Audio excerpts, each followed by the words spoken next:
And it's in this combination of self-sacrifice and love of God and others that we find really the seed of missions in our church.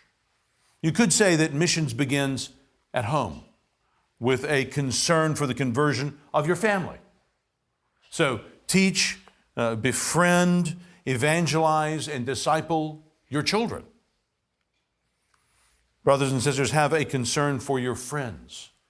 Friends, share the gospel with friends. What does it mean for you to be prepared to share the gospel with friends?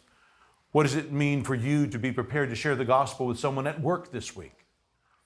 If your church doesn't equip and encourage you to do this, how will your church ever equip you and encourage you to share the gospel elsewhere in more difficult or challenging situations? Do you realize that establishing an evangelistic Bible study in the city that you work in is much like establishing an evangelistic Bible study in Shanghai or Moscow or Tokyo?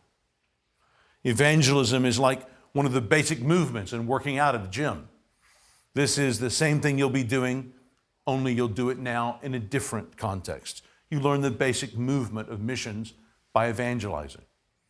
So don't wait to start evangelizing after some international flight. Start now. Learn to share the gospel. Why not find a Muslim friend in your neighborhood and read through the Quran with him if he'll read through the Bible with you? Friends, in evangelizing here, you not only share the good news with real people, but you prepare yourself to do that anywhere God may call you to go. As we grow in understanding the Bible's big picture, I think that discipling younger Christians naturally becomes more important to us. So, for example, in our local church, back in D.C., we work for what I would call a culture of evangelism and a culture of discipling. And that's really the foundation of a culture of missions. Friends, do not underestimate how you handicap missions in a church by making evangelism seem optional in the Christian life.